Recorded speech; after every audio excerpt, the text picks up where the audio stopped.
Israel Hamas युद्ध लगातार बढ़ता जा रहा है, जिससे तबाही और उथल-पुथल मची हुई है। मंगलवार को इजराइल ने गाजा पट्टी पर लगातार हमला किया, जिससे इमारतें मलबे में तब्दील हो गईं और लोगों को दहशत और हताशा की स्थिति में छोड़ दिया गया। यह विनाशकारी प्रतिशोध हमास आतंकवादियों द्वारा शुरू किए गए एक घातक सप्ताहांत हमले से शुरू हुआ, जिसने इजराइल में 5000 से अधिक रॉकेट दागे, जिसके परिणामस्वरूप महत्वपूर्ण हताहत हुए और व्यापक चिंता हुई। गाजा में स्थिति और भी गंभीर हो गई है, क्योंकि इजराइल ने पट्टी पर पूर्ण नाकाबंदी लगा दी है, जिससे फिलिस्तीनियों को ऐतिहासिक नकबा की पुनरावृत्ति का डर सता रहा है। इस उथल-पुथल के बीच आशा की एक किरण दिखाई दे रही है, क्योंकि हमास के वरिष्ठ अधिकारियों ने इजराइल के साथ संघर्ष विराम पर चर्चा के लिए तत्परता व्यक्त की है। विदेशी सरकारें इजरायल और फिलिस्तीनी क्षेत्रों में फंसे अपने नागरिकों को वापस लाने के लिए प्रयासरत हैं। ब्राजील इस क्षेत्र में रहने वाले अपने हजारों नागरिकों के साथ तेजी से निकासी के लिए कई विमानों को तैनात करने की योजना बना रहा है।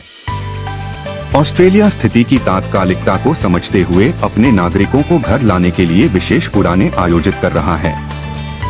इस संघर्ष ने वैश्विक ध्यान आकर्षित किया है और विश्व नेताओं से प्रतिक्रियाएं प्राप्त की हैं। माइक्रोसॉफ्ट के सीईओ सत्य नडेला ने पीड़ितों के प्रति अपनी संवेदना व्यक्त की और अपने कर्मचारियों और उनके परिवारों की सुरक्षा सुनिश्चित करने के लिए कंपनी की प्रतिबद्धता की पुष्टि की। इजराइल ने जमीनी हमले पर विचार करते हुए भी अपनी प्रतिक्रिया बढ़ाने की कसम खाई है, जबकि अमेरिकी राष्ट्रपति जो बिडेन ने इजराइल के लिए अपना समर्थन दोहराया और संभावित अवसरवादियों को चेतावनी जारी की। इजरायली रक्षा बलों ने हमास के कई ठिकानों पर हवाई हमले किए, जिससे महत्वपूर्ण हताहत और विनाश हुआ। इस उथल-पुथल के बीच न्यूयॉर्क में हजारों लोग संघर्ष के वैश्विक प्रभाव को उजागर करते हुए इजराइल के साथ एकजुटता दिखाने के लिए एकत्र हुए। डेनमार्क सरकार भी अपने नागरिकों और स्थायी निवासियों को प्रभावित क्षेत्रों से निकालने की कार्रवाई कर रही है। जहां इजरायली नागरिक अपने घरों से भाग रहे हैं, वहीं कुछ इजरायली प्रवासी इस चुनौतीपूर्ण अवधि के दौरान अपनी मातृभूमि का समर्थन करने के लिए देश लौट रहे हैं।